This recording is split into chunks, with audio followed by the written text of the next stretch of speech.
नमस्ते। आज हमारा टॉपिक है भारतीय इतिहास के स्रोत अर्थात भारतीय इतिहास को किन किन साधनों के द्वारा जाना जा सकता है।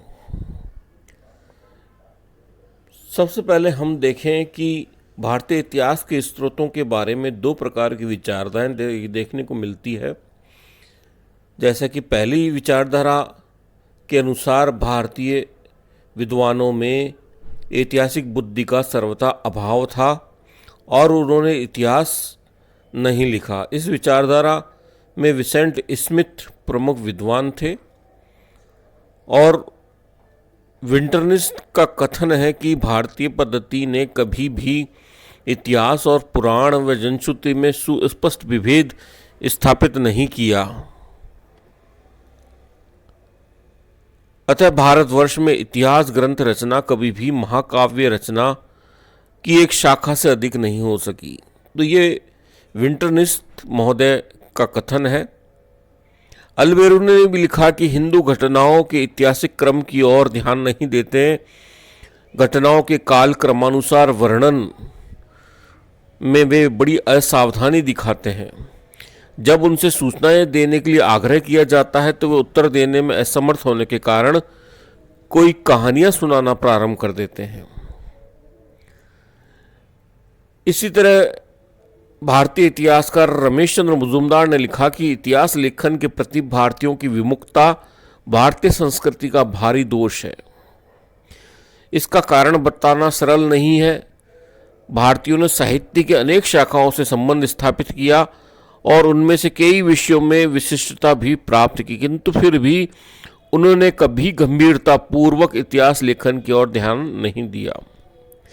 परंतु A.B. कीथ जैसे विद्वान ये स्वीकार करते हैं कि भारतीयों में ऐतिहासिक चेतना का प्राचीन काल में अभाव नहीं था। इसका प्रमाण कुछ ग्रंथों व तथ्यों से प्राप्त होता है, लेकिन इतने विशाल संस्कृत साहित्य में इतिहास को कोई प्रमुख स्थान प्राप्त न हो सका और संस्कृत साहित्य के महान युग में एक भी ऐसा लेखक नहीं हुआ जिसे समालोचनात्मक इतिहासज्ञ कहा जा सके।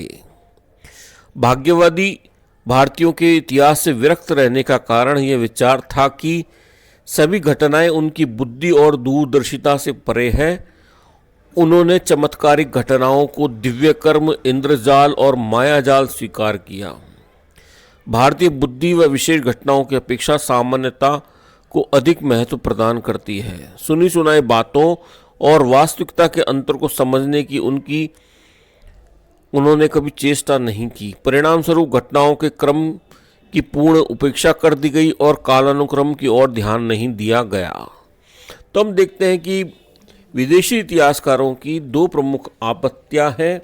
एक तो कालक्रमों पर ध्यान नहीं दिया गया और घटनाओं के क्रम की उपेक्षा कर दी गई। तिथियों का महत्व भारतीयों ने नहीं समझा। तो इनकी आपत्ति यह थी कि प्राचीन भारतीय में इतिहास चिंतन का सर्वथा अभाव है और उन्होंने राजनीतिक चिंतन व भौतिकता की उपेक्षा की और आध्यात्मिकता को अपनाया। भारतीय विवरणों में कल्पनाओं, अनुश्रुतियों को प्रमुख स्थान दिया गया। भारतीय विवरणों में तथ्यों की क्रमबद्धता का अभाव है और भारत जैसे विशाल देश को देखते हुए उपलब्ध ऐतिहासिक सामग्री बहुत कम है। रोमिला थापर ने लिखा कि अनेक यूरोप वासियों के मन में भारत के नाम से महाराजाओं, सपेरों और नटों की तस्वीर उभरती रही है। यूरोपियनों ने इस तस्वीर को कई शताब्दियों तक अपने मन में बनाए रखा और 19वीं शताब्दी ईस्वी में यूरोपियनों ने भारतीय संस्कृति के प्रति नज़रिया बदला और भारतीय संस्कृति का अध्ययन प्राचीन दर्शन और संस्कृत साहित्य के आधार पर किया। लेकिन इस अध्ययन में धर्म की आध्यात्मिकता का अधिक अध्ययन करने के कारण यूरोपीय लोगों में यह धारणा बनी कि भारतीय संस्कृति आध्यात्मवादी है तथा यूरोपियन संस्कृति भौतिकवादी। लेकिन पाश्चात्य इतिहासकारों ने हमेशा भारतीय संस्कृति का अध्ययन यूरोपीय क्लासिकल युग के तुलनात्मक अध्ययन से करने की कोशिश की और विसेंट स्मिथ इस पूर्वाग्रह का सबसे महत्वपूर्ण शिकार था। विसेंट स्मिथ मानते हैं कि कलण की रास तरंगणी से ही इतिहास लेखन भारत का प्रारंभ होता है, लेकिन हम जानते हैं कि अशोक के शिलालेख, प्राचीन भारतीय वेद, स्मृतियाँ, ब्राह्मण ग्रंथ, महाकाव्यों से हमें इतिहास की जानकारी मिलती है। यद्यपि प्राचीन संस्कृत साहित्य में जो जानकारी है वह क्रमबद्ध नहीं है और कहीं कहीं अतिशयोक्तियाँ हैं, काल्पनिक वर्णन है, लेकिन इनमें से जो कुछ भी जानकारी प्राप्त होती है उसे आधुनिक इतिहासकार अपनी ऐतिहासिक तथ्य की खोज यात्रा प्रारंभ कर सकता है। और जैसे कि हम देखते हैं कि आधुनिक इतिहासकार शोध करके ये पता लगाता है कि घटना में काल्पनिक वर्णन कितना है और वास्तविक कितना, वह तथ्यों को क्रमबद्ध ढंग से प्रस्तुत करता है। प्राचीन भारतीय विद्वानों से आधुनिक इतिहासकारों के आदर्शों की कल्पना का पालन करना, अपेक्षा करना निराधार व भ्रमपूर्ण है। यदि प्राचीन विद्वान केवल ऐतिहासिक तथ्यों को महत्व देते तो उनका वर्णन केवल एनसाइक्लोपीडिया या विश्वकोश बनकर रह जाता। प्राचीन विद्वान अपने समय से प्रभावित थे और उन्होंने अपने समय के अनुरूप इतिहास लिखा। कोई भी विद्वान अपने परिवेश व वातावरण से अछूता नहीं रह सकता। जैसे कि हम देखते हैं कि कार्ल मार्क्स ने स्वयं लिखा है कि मनुष्य की सामाजिक सत्ता उसकी चेतना का निर्धारण करती है। अतः मनुष्य की चेतना स्वतंत्र कार्य नहीं करती, वर्तमान आवश्यकताएं ही उसे अतीत के अध्ययन के लिए प्रेरित करती है। कार्ल बेकर ने भी लिखा कि वर्तमान कालिक हमारी समस्याएं और आवश्यकताएं ही हमें अतीत के अध्ययन के लिए प्रेरित करती हैं। अतः प्राचीन भारतीय विद्वान भी अपने युग के आदर्शों से प्रभावित थे और उन्होंने वे ही विवरण दिए जो उन्हें महत्व के लगे। तो हम देखते हैं कि भारतीयों ने इतिहास लिखा और प्राचीन काल में जो प्राचीन संस्कृत साहित्य रचा गया, पाली साहित्य रचा गया, प्राकृत साहित्य रचा गया, यह हमारे इतिहास के ग्रंथ हैं और हमें इतिहास की जानकारी उपलब्ध कराते हैं। प्राचीन भारतीय इतिहास के ग्रंथों को हम दो भागों में बांट सकते हैं, पहला पुरातात्विक और दूसरा साहित्यिक।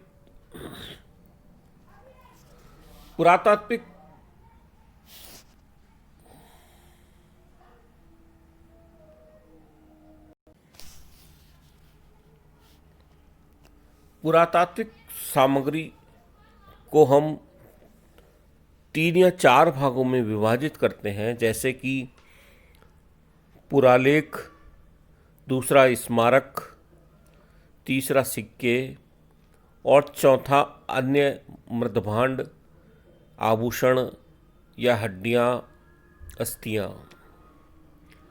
अब पुरातात्विक जो स्रोत हैं उनमें पहला हम पुरालेख को लेते हैं, जिसको इंस्क्रिप्शन भी कहा जाता है।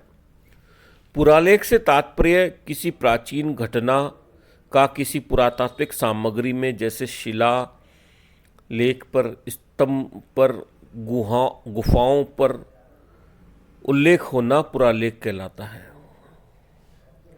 और पुरालेख सामग्री को साहित्यिक सामग्री से अधिक निष्पक्ष व प्रामाणिक माना जाता है। पुरालेख के कई प्रकार बताए गए हैं, जैसा पहला शिलालेख, जिसको रॉक इंस्क्रिप्शन कहते हैं। प्राचीन काल में पहाड़ियों को काटकर उनके बीच शिलाखंडों को साफ समतल करने के पश्चात उनके ऊपर अभिलेख उत्कीर्ण करवाए जाते थे और भारत में प्राप्त शिलालेखों में सबसे प्राचीन अशोक के शिलालेख हैं। अशोक के शिलालेखों से अशोक के जीवन, कलिंग युद्ध, धर्म, उसका प्रचार प्रसार आदि का पता चलता है। मौर्यकालीन शासन व्यवस्था, सामाजिक व धार्मिक जीवन पर प्रकाश पड़ता है। अशोक के मास्की, गुर्जरा और नेट्टूर के तथा उडेगोलम के लघु शिलालेखों में उसका मूल नाम अशोक ही दिया गया है। अशोक के अभिलेख प्राकृत भाषा में हैं और उसने अपने अभिलेखों को 4 लिपियों में उत्कीर्ण करवाया। ये 4 लिपियां थी, पहला ब्राह्मी लिपि, दूसरा खरोष्टी लिपि, तीसरा एरेमाइक लिपि और चौथा एरेमाइक और यूनानी लिपि, जिसको मिश्रित लिपि कहा जाता है। जेम्स प्रिंसेप नामक विद्वान ने 1837 में सर्वप्रथम ब्राह्मी लिपि को पढ़ा। प्राचीन इतिहास के अन्य महत्वपूर्ण शिलालेख है पुष्यमित्र शुंग का अयोध्या अभिलेख, कलिंग नरेश खालवेल का हाथी गुम्फा अभिलेख, रुद्रदामन का जूनागढ़ लेख, स्कंदगुप्त का जूनागढ़ लेख, मिलिंद या मिनांडर का रेह अभिलेख, चालुक्य सम्राट पुलकेशिन द्वितीय का ऐहोल शिलालेख और मालव राजा यशोवर्मन का मंदसौर शिलालेख।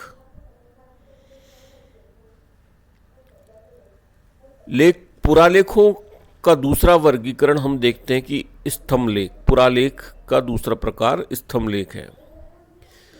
प्राचीन काल में स्तंभ स्थापित करने की परंपरा थी और यह स्तंभ हो सकता है लिंग पूजा के प्रतीक रहे और बाद के काल में इन स्तंभों पर लेख उत्कीर्ण करवाए गए। कालांतर में जैन धर्म के लोगों ने दीप स्तंभ और वैष्णव धर्म के लोगों ने गरुड़ स्तंभ उत्कीर्ण करवाए। राजपूत शासकों ने विजय के उपलक्ष्य में कीर्ति स्तंभ, विजय स्तंभ, रण स्तंभ उत्कीर्ण करवाए। अशोक के स्तंभ लेख पाए गए हैं और अशोक के स्तंभ लेखों के अलावा जो महत्वपूर्ण स्तंभ लेख हैं प्राचीन काल के, उसमें हेलियोडोरस जो यूनानी राजदूत था उसका विदिशा का गरुड़ स्तंभ लेख है। समुद्रगुप्त का प्रयाग स्तंभ लेख है जिसको प्रयाग प्रशस्ति भी कहा जाता है और चंद्रगुप्त द्वितीय का महरौली का लौह स्तंभ लेख है, यह लोहे का स्तंभ लेख है। स्कंदगुप्त का भीतरी स्तंभ लेख। पुरालेखों का तीसरा प्रकार गुहा लेख है। प्राचीन काल में दानशील राजा या मनुष्य भिक्षुओं व साधुओं के निवास स्थान के लिए गुफाओं का निर्माण करके उनको दान दे दिया करते थे। अशोक ने भी आजीवक संप्रदाय को बराबर पहाड़ी पर 3 गुफाएं दान दी और वहां लेख उत्कीर्ण करवाए। ये 3 गुफाएं थी सुदागमा गुफा, कर्ण चौपड़ गुफा और विश्व चौपड़ गुफा। उसी की भांति उसके पौत्र दशरथ ने आजीवक संप्रदाय को नागार्जुनी पहाड़ियों पर 3 गुफाएं दान दी। ये गुफाएं थी गोपी गुफा, वापी गुफा, पदथिक गुफा।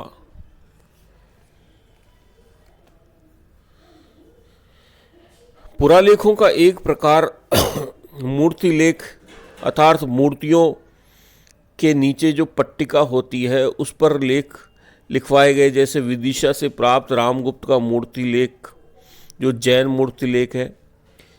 पुरालेखों का एक प्रकार प्राचीर लेख है अर्थात प्राचीन मंदिरों स्तूपों की 4 दीवारी पर लेख उत्कीर्ण करवाए जाते थे, जैसे बरहुत स्तूप की 4 दीवारी पर संगुन रजे अर्थात शुंग राजा लिखा हुआ है।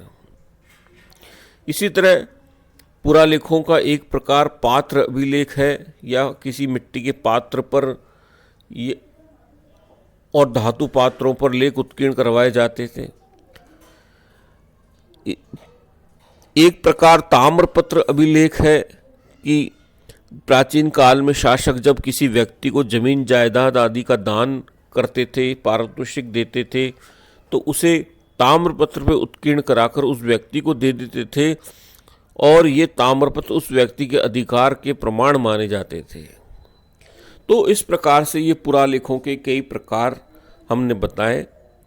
अब पुरातात्विक जो साधन है उसका दूसरा प्रकार है स्मारक या मॉन्यूमेंट्स, जिसको कहा जाता है। प्राचीन भारत में भवन, मंदिर, स्तूप, गुफाएं, आरामगाह, तोरण आदि स्मारक इतिहास की जानकारी के प्रमुख स्रोत है। जैसे पाटलिपुत्र की खुदाई में चंद्रगुप्त मौर्य के लकड़ी के राजप्रसादों के अवशेषों को देखकर यह अनुमान लगाया जा सकता है कि उस काल में प्रचुर मात्रा में भवनों में निर्माण में लकड़ी का प्रयोग होता था। लेकिन अशोक के काल तक आते आते भवनों में पत्थरों का प्रयोग बहुलता से होने लगा। तो यह हम स्मारकों से हमें इतिहास पता चलता है। जैसे सिंधु घाटी सभ्यता के भवनों के अवशेष को देखकर हम यह जानकारी प्राप्त लगा सकते हैं कि वहाँ एक विकसित नगरीय सभ्यता विद्यमान थी। पुरातात्विक साधनों का तीसरा प्रकार सिक्के हैं। प्राचीन सिक्कों से हमें इतिहास की जानकारी मिलती है। जैसे भारत के सबसे प्राचीन सिक्के आहत सिक्के, जिनको हम पंचमार्क कॉइन कहते हैं, इन पंचमार्क कॉइनों पर या आहत सिक्कों पर लेख नहीं है, अपितु केवल चिन्ह अंकित है। और ये व्यापारियों, श्रेणियों व नगर निगमों, राजाओं आदि के द्वारा जारी किए गए। ये अधिकतर तांबे व चांदी के हैं और चांदी व तांबे के पत्रों को काटकर उन पर ठप्पे से चिन्ह बनाए जाते थे, इसलिए इन्हें आहत सिक्के या पंचमार्क कॉइन्स कहा जाता है।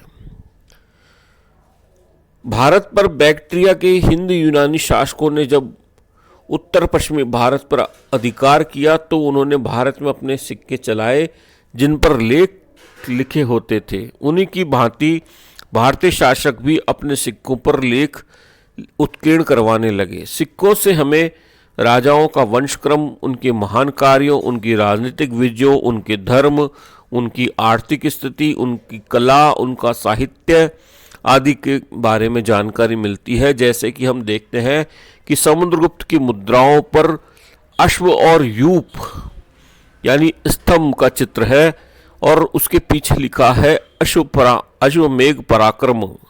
इससे ज्ञात होता है कि समुद्रगुप्त ने अश्वमेघ यज्ञ किया था और यह सिक्का उसी उपलक्ष्य में ढाला गया था। समुद्रगुप्त की मुद्राओं पर उसे वीणा बजाते हुए भी दर्शाया गया है, जो उसके संगीत प्रेम का घोतक है। अब हम देखें कि सिक्कों के अध्ययन के लिए एक नया शास्त्र सामने आया जिसको हम मुद्रा शास्त्र कहते हैं और इसका जो अंग्रेजी में नाम है उसको न्यूमेस्मेटिक्स कहा जाता है। तो ये हम और पुरातात्विक साधनों का जो चौथा प्रकार है उसमें मृदभांड, अस्थियां, आभूषण हैं जो हमें इतिहास की कई प्रकार की जानकारी उपलब्ध कराते हैं। इतिहास के दूसरा जो प्रकार है इतिहास के स्रोत का वह है साहित्यिक स्रोत। साहित्यिक स्रोतों का वर्गीकरण हम दो भागों में बांट सकते हैं, जैसा कि देशी साहित्य और विदेशी साहित्य। देशी साहित्य को भी हमने दो भागों में बांटा, धार्मिक साहित्य और धर्मेत्तर साहित्य। अब धार्मिक साहित्य को हम विभिन्न धर्मों के आधार पर तीन भागों में बांट सकते हैं। पहला ब्राह्मण या वैदिक साहित्य, दूसरा बौद्ध साहित्य और तीसरा जैन साहित्य। पहले प्रकार का जो धार्मिक साहित्य है वह है ब्राह्मण साहित्य या वैदिक साहित्य। ब्राह्मण या वैदिक साहित्य में सबसे प्राचीन जो ग्रंथ है वह है ऋग्वेद, जिसकी रचना 1500 से 1000 ईस्वी पूर्व के बीच में मानी जाती है और यह सबसे प्राचीन वेद है। ऋग्वेद में 1028 यानी 1028 सूक्त है जो 85 अध्याय और 10 मंडलों में विभाजित है। यह पद्य में है और वैदिक यज्ञ के समय होता नामक व्यक्ति या ब्राह्मण इन मंत्रों को वैदिक देवताओं को प्रसन्न करने के लिए इन मंत्रों का या संहिताओं का पाठ किया करता था। सबसे ज़्यादा मंत्र लगभग 250 मंत्र इंद्र देवता की स्तुति में है और उसके बाद लगभग 200 मंत्र अग्नि देवता की स्तुति में है। ऋग्वेद और ईरानी ग्रंथ जिंदावस्था में बहुत समानता है। ऋग्वेद पद्य में है। ऋग्वेद के 10वें मंडल के पुरुष सूक्त में चारों वर्णों की उत्पत्ति एक विराट पुरुष के मुख के शरीर से बताई गई है। अन्य तीनों वेदों का रचनाकाल 1000 ईस्वी पूर्व से 600 ईस्वी पूर्व के बीच में माना जाता है। दूसरा प्रमुख वेद यजुर्वेद है, जो गद्य में लिखा गया। इसमें यज्ञ की विधि, पूजा विधि व कर्मकांडों का वर्णन है और यज्ञ के समय अधर्व्यू नामक पंडित या ब्राह्मण इसके मंत्रों का पाठ करता था। यजुर्वेद के 2 भाग हैं। पहला कृष्ण यजुर्वेद और दूसरा शुक्ल यजुर्वेद। शुक्ल यजुर्वेद की 3 शाखाएं हैं। पहला तैत्तिरीय संहिता, दूसरा मैत्रेयी संहिता, तीसरा कठ संहिता। और शुक्ल यजुर्वेद की 2 शाखाएं हैं, काण्व संहिता और वाजसेनेयी संहिता। तीसरा प्रमुख वेद सामवेद है, जो गद्य व पद्य दोनों में है और यज्ञ के समय उद्गाता नामक पंडित देवताओं को प्रसन्न करने के लिए इसके मंत्रों का उच्चारण करता था। इसमें लगभग 1550 मंत्र हैं, लेकिन उसमें से 75 के अलावा सभी ऋग्वेद में मिलते हैं। अथर्ववेद चौथा वेद है और यह गद्य व पद्य दोनों में है, जो 20 मंडलों में विभाजित है। इसमें जादू टोना, ताबीज, मारण, मोहन, उच्चाटन, सम्मोहन, वशीकरण, टोटके, चिकित्सा आदि से संबंधित मंत्र दिए गए हैं। मंत्र निर्माताओं को वैदिक ऋषि कहा जाता है और वेदों को श्रुति कहा गया, क्योंकि गुरु से मौखिक परंपरा के द्वारा प्राप्त ज्ञान ये था। केवल मौखिक परंपरा से अर्थात सुने गए थे। वेदों को सामूहिक रूप से सुनने वाले पहले ऋषि विश्वामित्र थे और वैदिक मंत्रों की रचनाएं अनेक ऋषियों ने भी की। वैदिक नारियों ने भी मंत्रों की रचना की। ये प्रमुख नारियां थी लोपामुद्रा, घोषा, पौलोमी, शची, काक्षावृति आदि।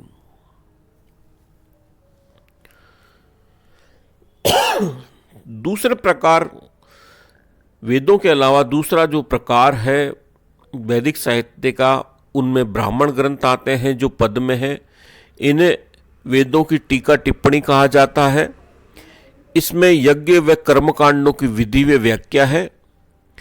प्रत्येक ब्राह्मण ग्रंथ कोई न कोई वेद से संबंधित है। जैसे ऋग्वेद के 2 ब्राह्मण ग्रंथ हैं, ऐत्रेय ब्राह्मण और कौशितकी ब्राह्मण।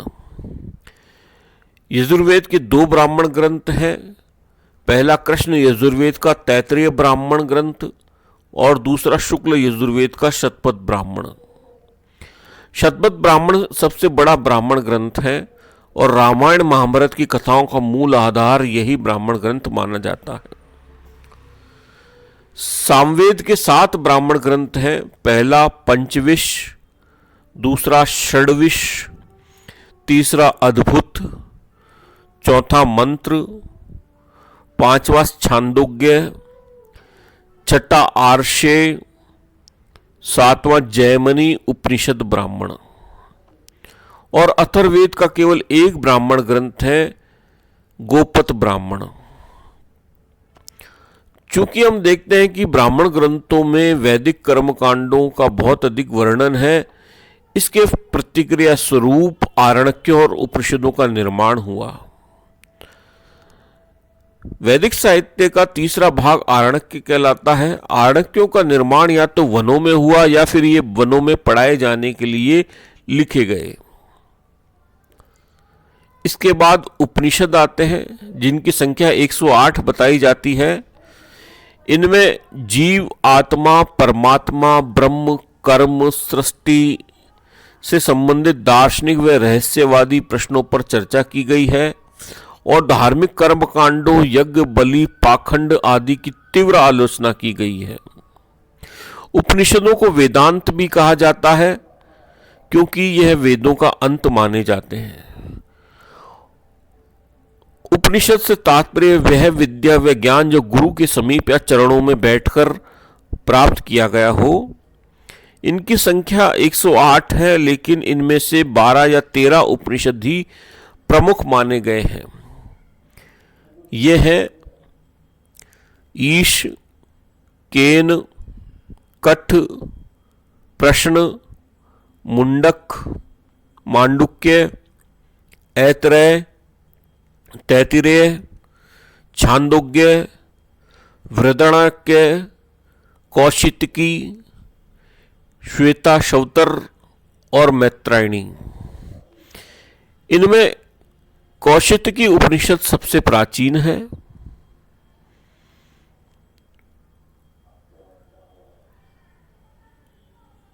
वैदिक साहित्य का जो 5वां भाग है वो वेदांग कहलाता है। वैदिक काल में अध्ययन की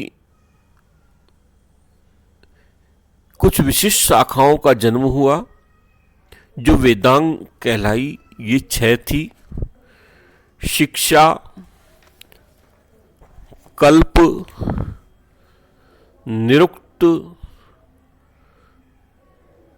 छंद, ज्योतिष, व्याकरण,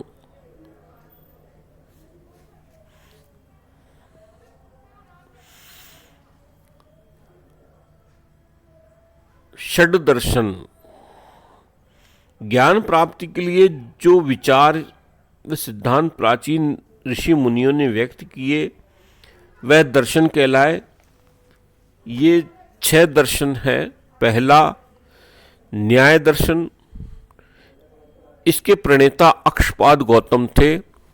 दूसरा वैशेषिक दर्शन, इसके प्रणेता उलूक कणाद थे। तीसरा सांख्य दर्शन, जिसके प्रणेता कपिल मुनि थे। चौथा योग दर्शन, इसके प्रणेता पतंजलि थे। पांचवा पूर्व मीमांसा सूत्र, इसके प्रणेता जयमनी थे। छठा उत्तर मीमांसा सूत्र, इसके प्रणेता बादरायण थे। वैदिक साहित्य का एक भाग उपवेद भी कहलाता है। ये माना जाता है कि प्रत्येक वेद का एक एक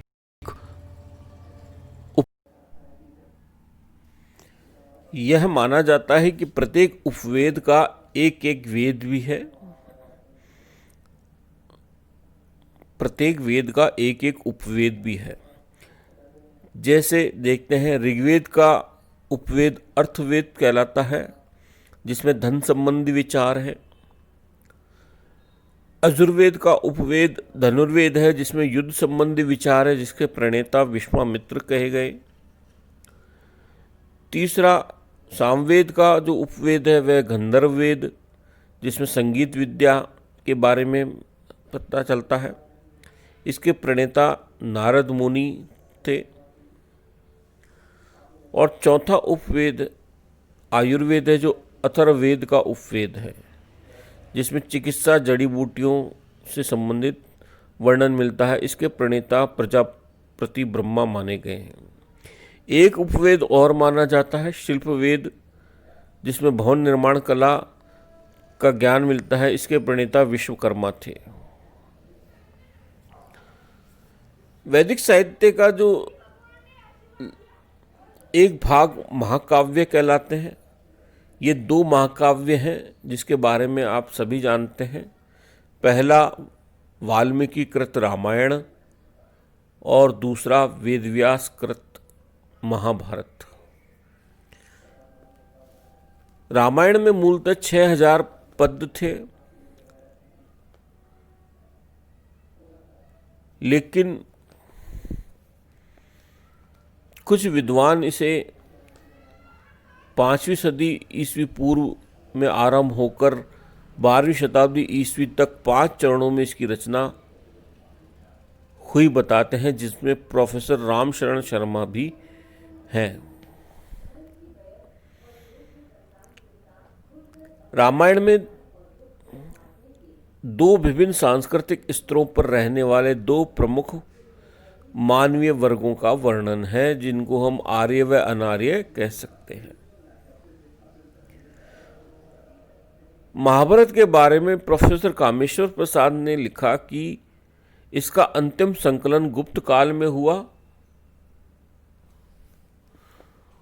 और 950 ईस्वी पूर्व में यह हुए भरत युद्ध का ही विस्तृत रूप महाभारत है। महाभारत में आरंभ में 8800 पद थे, तब इसे जय कहा जाता था। बाद में इसकी संख्या बढ़कर 24,000 हो गई, तब इसे भरत कहा जाने लगा। अंतिम संकलन में इसकी संख्या 1 लाख हो गई, तब इसे महाभारत या शतसहस्त्र संहिता कहा जाने लगा। तो ये रामायण व महाभारत थी। साहित्यिक स्रोतों के जो वैदिक साहित्य है उसमें एक साहित्य पुराण भी आता है। पुराण शब्द का अर्थ प्राचीन है। इनमें धर्म, राजनीतिक इतिहास, सामाजिक इतिहास, आर्थिक इतिहास, राजाओं की वंशावलियों का ज्ञान होता है। प्रमुख पुराण 18 माने जाते हैं और पुराणों का नामकरण जीवों के आधार पर, देवताओं के आधार पर भी किया गया है और इनकी रचना संस्कृत में हुई। पुराणों में अवतारवाद पर बल दिया गया। वैदिक साहित्य का अंतिम भाग स्मृतियाँ या धर्मशास्त्र कहे जाते हैं। स्मृतियों से राजनीतिक इतिहास की कम लेकिन सामाजिक, धार्मिक, आर्थिक इतिहास की विशद जानकारी प्राप्त होती है। सबसे प्राचीन स्मृति मनुस्मृति कही जाती है, जिसको मानव धर्मशास्त्र भी कहा जाता है और इसकी रचना 200 ईस्वी पूर्व से 200 ईस्वी के मध्य हुई। अन्य महत्वपूर्ण स्मृति याकलव्य स्मृति, नारद स्मृति, पाराशर स्मृति, बृहस्पति स्मृति, कात्यायन स्मृति आदि हैं। स्मृतियों में राजधर्म और सामाजिक नियमों का उल्लेख किया गया है। इन नियमों को भंग करने पर व्यक्ति को दिए जाने वाले दंड व प्रायश्चित का भी उल्लेख इन स्मृतियों में है। तो इस टॉपिक में हमने वैदिक साहित्य का अध्ययन किया और इतिहास के स्रोतों का 2 वर्गीकरण, पुरातात्विक और साहित्यिक इतिहास का वर्णन किया। पुरातात्विक इतिहास का हमने पूरी तरह से वर्णन कर दिया है। साहित्यिक इतिहास में हमने वैदिक साहित्य का वर्णन किया है। बाकी जो बौद्ध साहित्य व जैन साहित्य का वर्णन हम नेक्स्ट टॉपिक में करेंगे। धन्यवाद।